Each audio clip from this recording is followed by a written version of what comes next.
자, 오늘 여러분과 함께 여기 안 바꿨네요. 네, 차라리 잘 됐어요. 이거를 안 밝히고 싶었는데 자, 잘 됐습니다. 자, 여러분 혹시 전도사님이 하는 행동이 어떤 행동일지 한번 맞춰보세요. 선생님이 조잡하게 만들어봤습니다.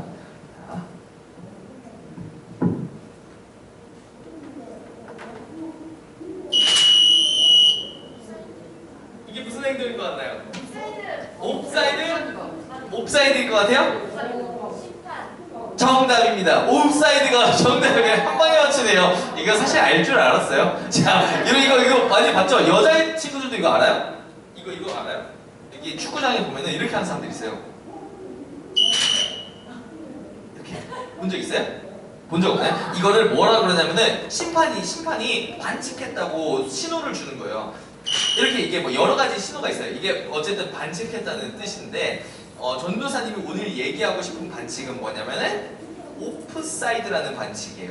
오프사이드 반칙. 이게 뭐냐면은 이 오프사이드 반칙이 어떤 반칙이냐면은 되게 사실 여자 친구들에게 그렇게 중요하진 않으니까 대충 흘리가 들어요. 자, 남자 친구들은 좀 제대로 알 필요가 있죠. 맨날 친구들끼리 이렇게 논란을 하는데, 자, 옵사이드가 뭐냐면은, 자, 여기 공격자가 있습니다. 공격자가 이 앞에 있는 공격자에게, 자기 팀원에게 패스를 하려고 해요. 그래서 패스를 주려고 딱 공을 차는 그 순간 딱 이렇게 선을 그어보는 거예요. 그때 딱 패스를 차려고 딱 공을 차는 순간 이 패스를 받는 사람 앞에 상대방 팀이 2명 미만일 때 반칙입니다. 신기하죠? 이런 룰이 있어요. 그러니까 지금 골키퍼가 1명밖에 없죠? 그럼 2명 미만이죠? 그럼 이 상황에 이 사람이 공을 딱 차는 순간 뭐라고요? 반칙이에요. 이거 오프사이드라는 반칙입니다. 아무리 축구가 빨리 달리는 게 되게 유리하잖아요. 빨리 달리면 되게 좋습니다. 엄청 좋고 막 공을 다른 사람보다 더 빨리 잡을 수 있기 때문에 무조건 골이 나겠죠. 그래서 빨리 달리는 거 되게 중요한데 아무리 잘하고 아무리 빨리 달려봤자 이 반칙에 걸리면 골을 넣어도 다 무효 처리됩니다. 반칙이기 때문에 골로 인정해주지 않아요. 그래서 앞서지 않는 것이 굉장히 중요합니다. 앞서지 않는 것이 이 축구에 어떻게 보면 되게 중요한 룰이에요. 이게 되게 많이 걸리거든요. 그래서 아무리 빨리 달려서 골을 넣는다고 해도 오프사이드 반칙이면 골이 취소가 되는 거죠. 그게 오프사이드 반칙이라고 합니다. 자, 오늘 여러분과 함께 이거 되게 거슬리네요. 자, 내려놓을게요.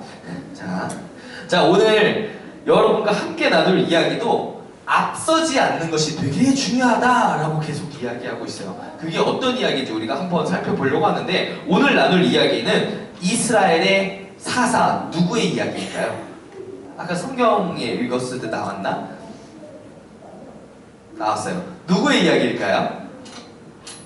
오늘 말씀 다들 좀 뭔가 좀 긴가민가하니까 입에서만 이렇게 머물고 있어요. 말이 기드온. 오늘 여러분과 함께 나눌 말씀은 기드온의 이야기예요. 사사 이야기인데 혹시 여러분 사사기가 어떤 책인 줄 알아요? 알아요? 얘기해봐요.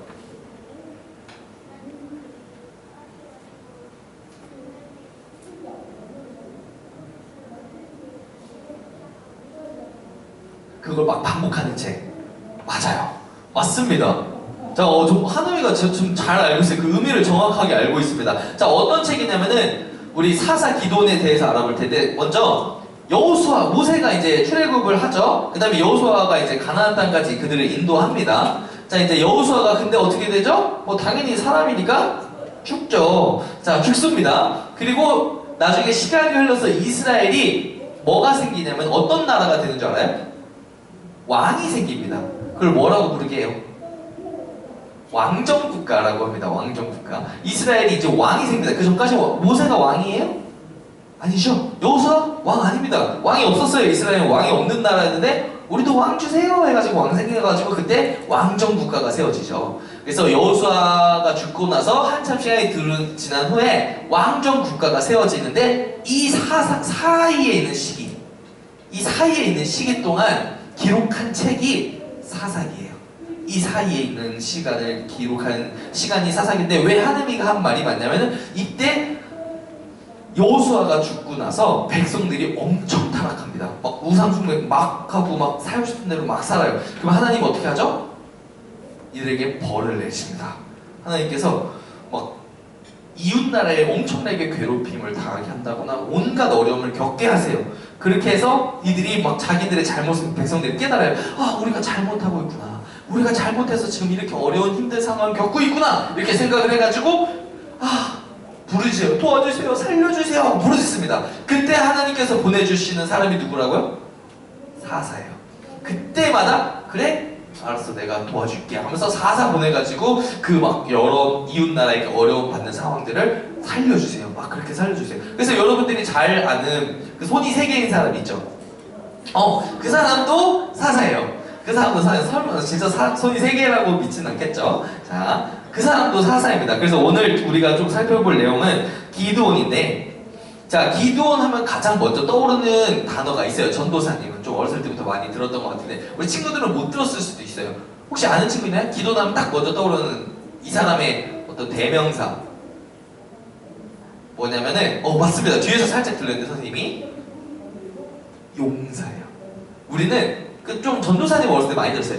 기도는 큰 용사 기드온이라고 많이 불렀었던 것 같아요. 그렇게 해서 좀 이 사람의 대명사인데, 근데 처음부터 기드온이 용사였던 건 아니에요. 왜냐면은 기드온이라는 이름의 뜻이 뭐냐면 나무 베는 사람이라는 뜻입니다. 되게 평범한 사람이었어요. 그냥 일반인이었습니다. 근데 그가 용사라서 하나님의 그 어떤 이스라엘을 구원하기 위해 하나님께서 너는 용사니까 부를게 이런 느낌이 아니에요. 그냥 일반인이었습니다. 그냥 그가 용사라서 하나님께서 부른 게 아니에요. 근데 6장 1절에 이제 기드온이 이제 막 등장을 하게 됩니다. 이제 등장할 무렵이에요.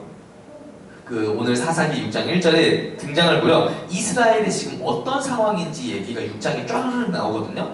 나오는데 거기에 뭐라고 나오냐면은 7년 동안 이 미디안이라는 나라가 이스라엘을 다스립니다. 7년 동안 꽤 긴 시간이죠. 그래서 근데 여기가 왜 다스려졌는지, 왜 다스림을 받았는지 이야기가 나오는데 여기 뭐 때문에 또 혹시 보이시나요?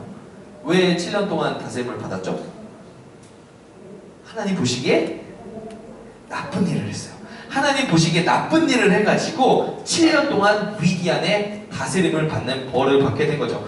이스라엘의 불순종 때문에 이런 일들이 생겨나게 됩니다. 그래서 그리고 또 이유를 쭉 살펴보니까 어떤 내용이 나오냐면은 미디안 사람들이 이제 막 괴롭히고 있는 거, 이스라엘 막 괴롭히고 있어요. 근데 그 미디안 사람들이 어떻게 괴롭히는지가 상세하게 나옵니다. 뭘 보면은 2절에서 막 4절을 보면 잔인하게 대하고요. 그 다음에 농사를 지을 때마다 막 찾아와가지고 그 농작물을 해칩니다. 막 약탈하기도 해요. 그리고 막 그래서 이스라엘 사람들은 여기 보면은 동굴이나 산성에 숨기도 하고 합니다. 막 어떻게든 막 괴롭힘을 막 당하니까 숨어 사는 거죠. 자, 그리고 나서 드디어 11절에 보면 어떤 일이 일어나면은 우리가 아는 큰 용사 기드온의 이야기가 나와요. 드디어 큰 용사 기드온이 나오는데, 자, 근데 기드온이 좀 이상해요. 우리가 아는 거는 큰 용사인데 이 사람의 행동이 어떤 행동이냐면은 기드온은 미디안 사람들에게 들키지 않으려고 포도주 틀에서 밀을 타작하고 있었습니다 라고 기록하고 있어요.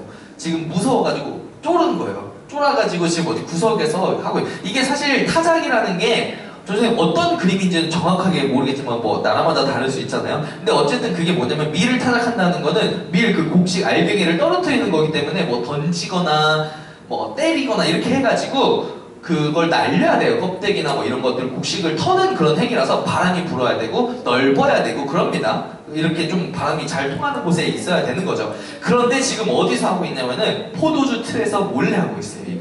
이걸 그러니까 지금 적절한 공간은 아닌 거죠. 지금 완전 바짝 쫄아가지고 지금 구석에서 몰래 지금 안 뺏기려고 지금 일을 하고 있는 거죠.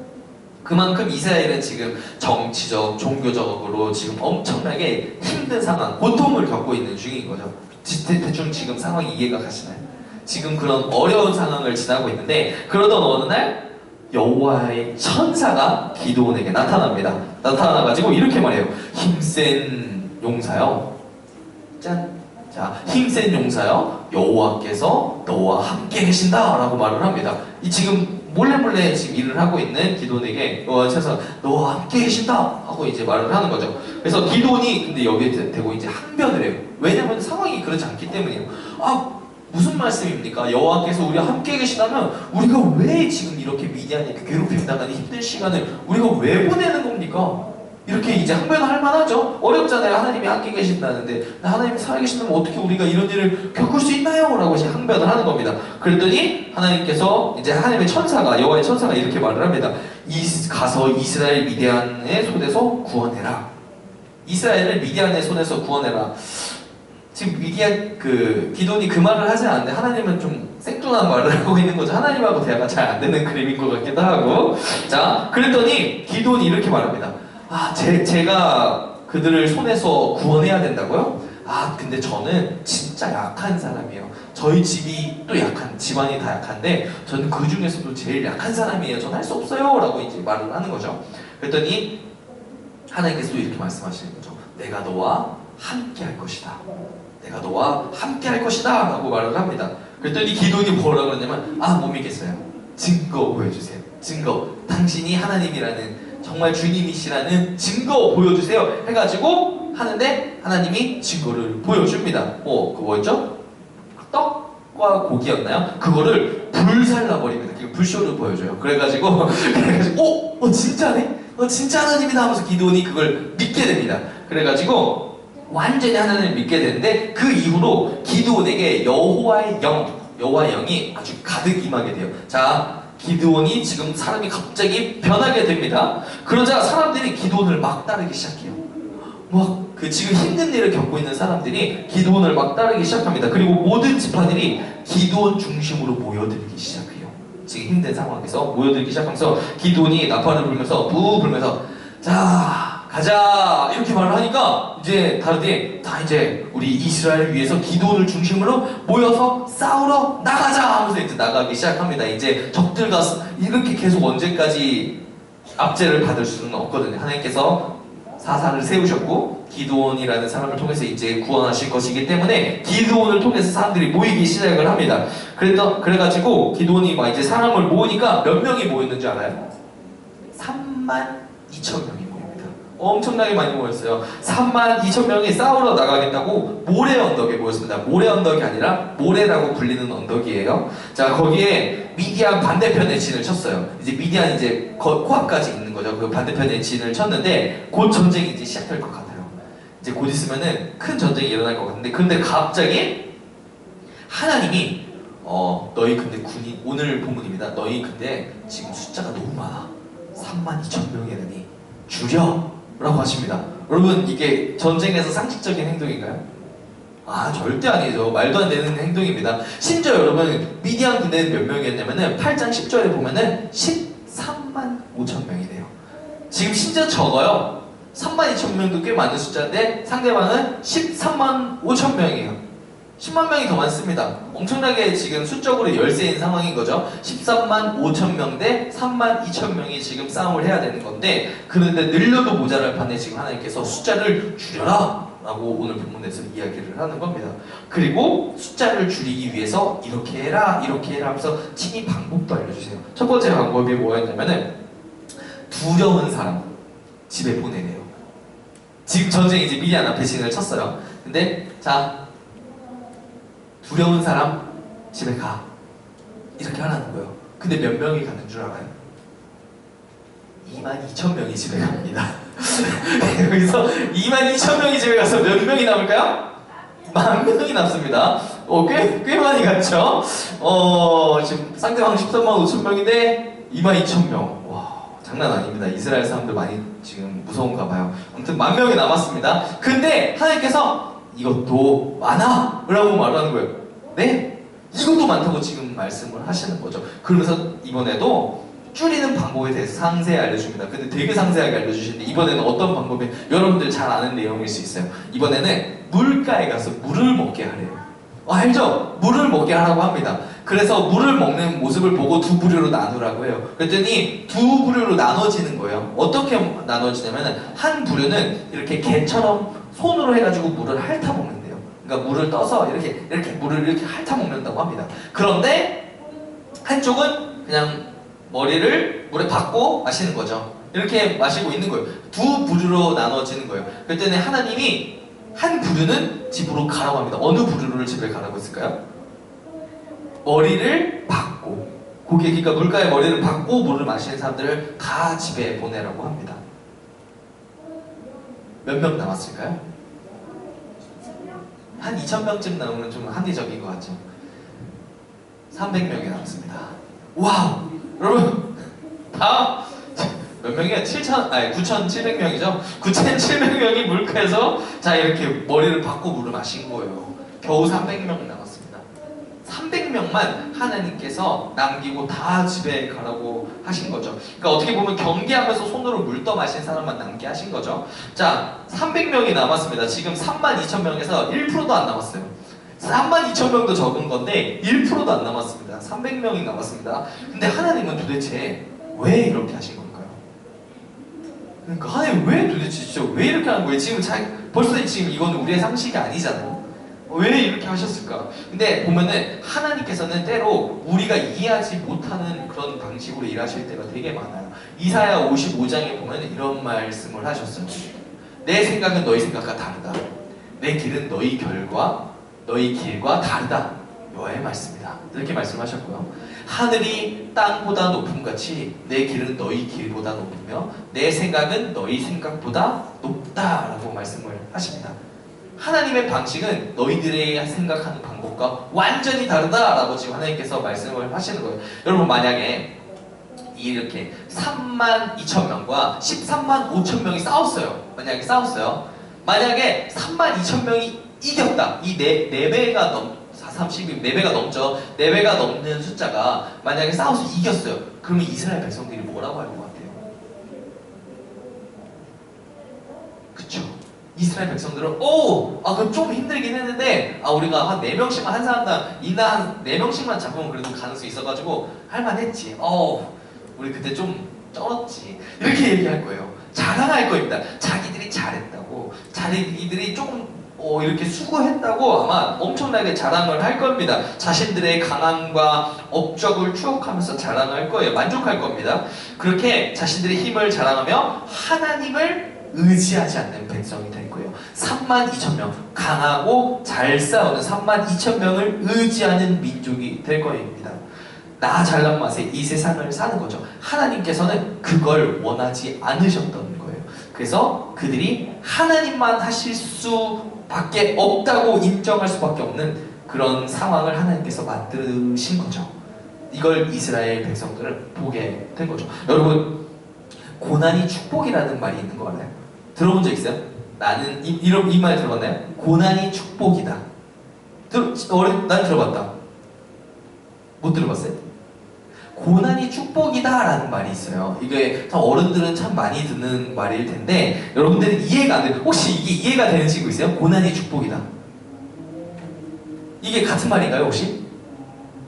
여러분들 생각하기 이거 좀 완전 다른 말이죠.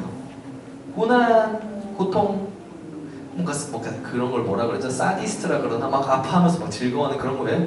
고난이 축복이에요? 아닙니다. 완전 다른 말인 거죠. 근데 왜 어른들은 왜 고난이 축복이다라는 말에 이해하고 공감을 할까? 이게 뭐냐면은 그 안을 우리가 들켜보면 고난 가운데 우리가 축복이 되는 일들이 있기 때문이에요. 한 예를 들어볼까요?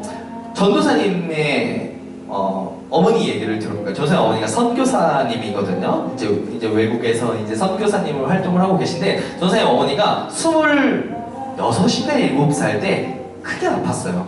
그 몸에 대장암이 막 생겨가지고 그게 좀 심하게 가가지고 지금도 전도사님의 어머님은 우리 장이 이렇게 생긴 거 알아요? 막 엄청 길대요. 몇 미터인지 모르겠는데 되게 길대요. 근데 전도사님 어머니는 이렇게밖에 없어요.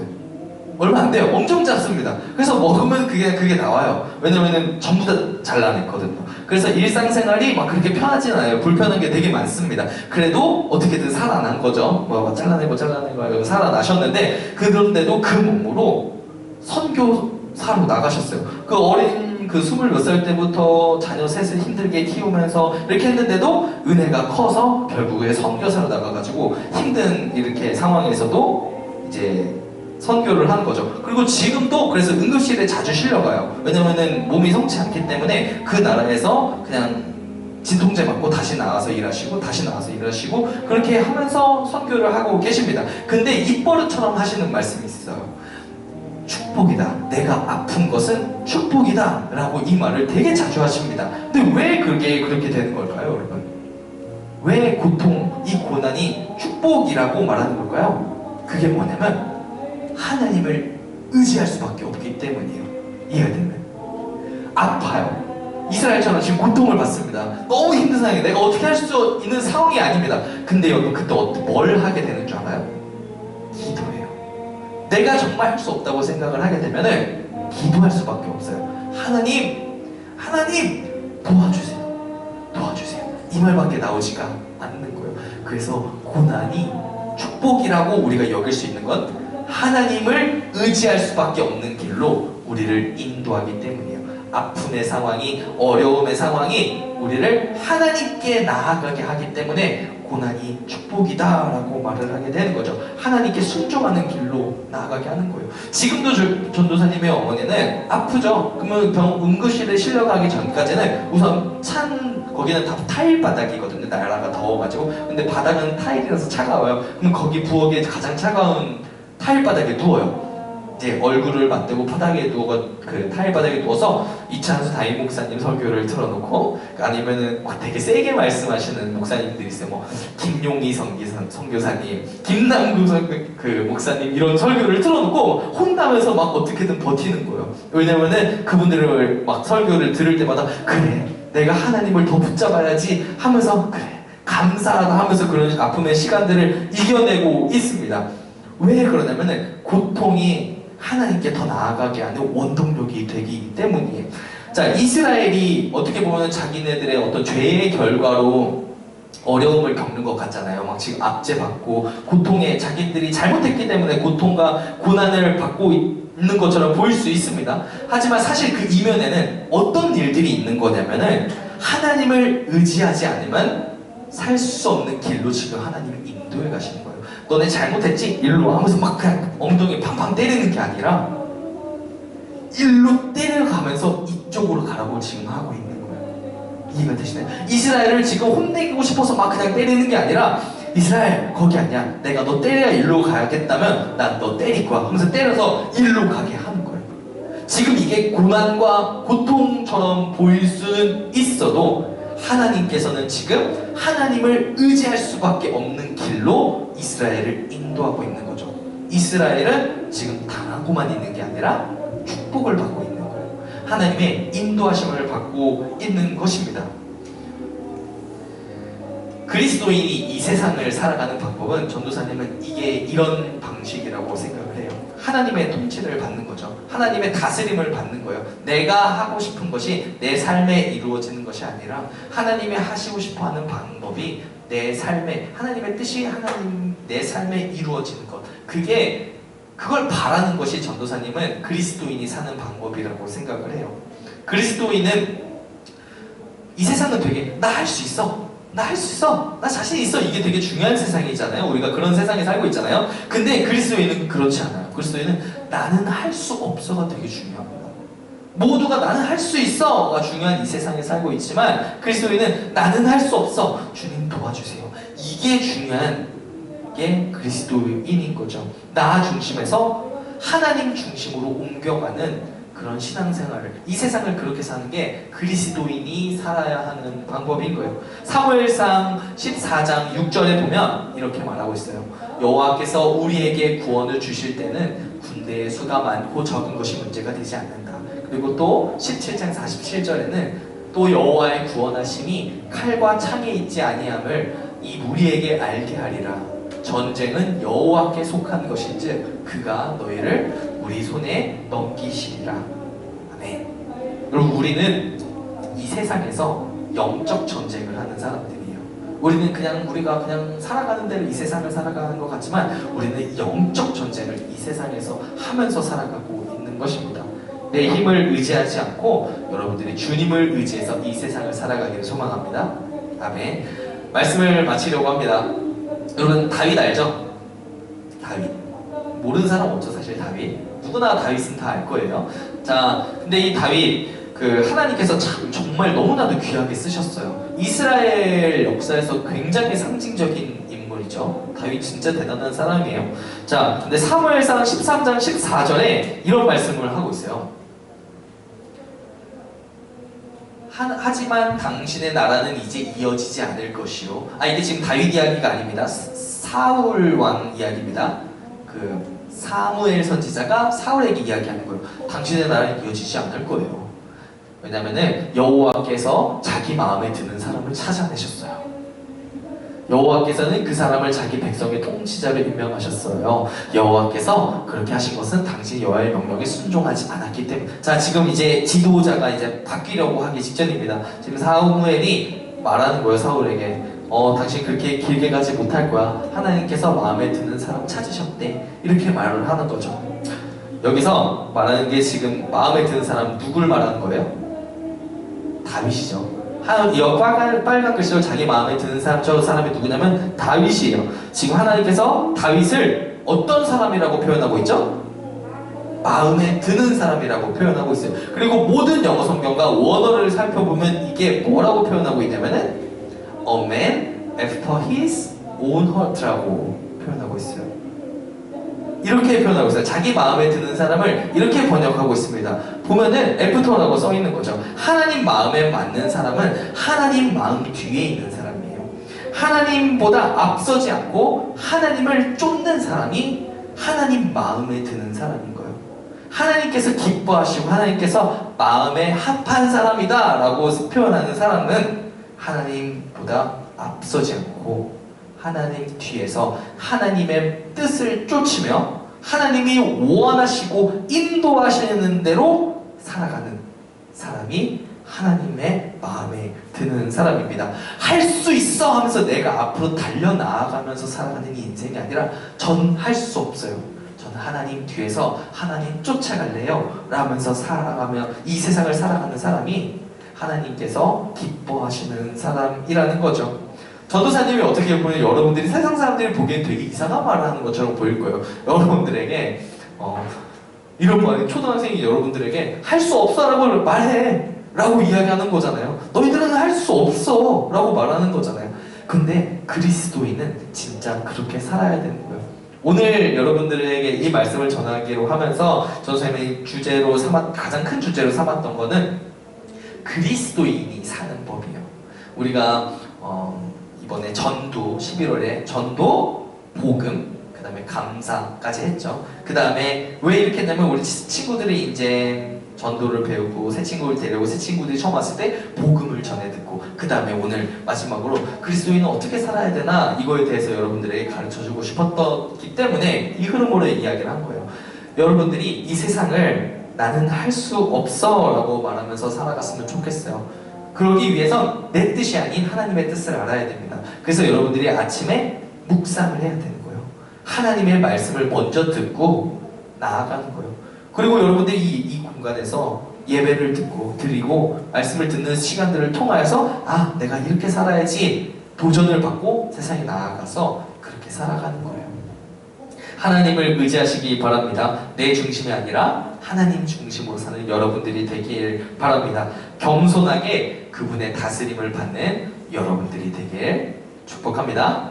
아멘. 우리 한 절만 함께 찬양했으면 좋겠습니다. 오늘의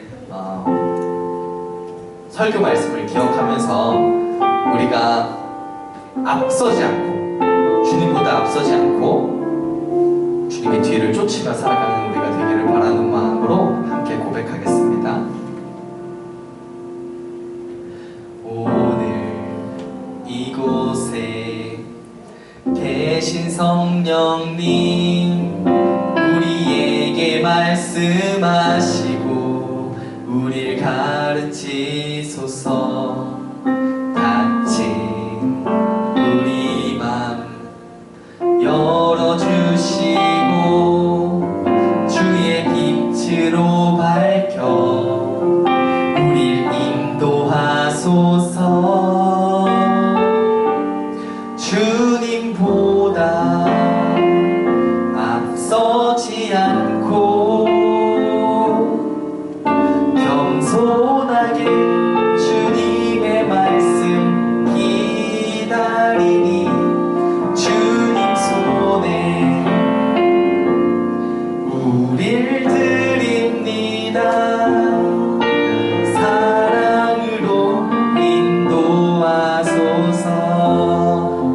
찬양의 가사처럼 여러분들이 하나님보다 앞서지 않고 주님의 말씀을 기다리며 이 세상을 살아가기를 소망합니다. 기도하겠습니다. 사랑하는 주님, 감사합니다. 오늘 말씀을 통하여서 우리가 어떻게 이 세상을 살아가야 하는지 배웠습니다.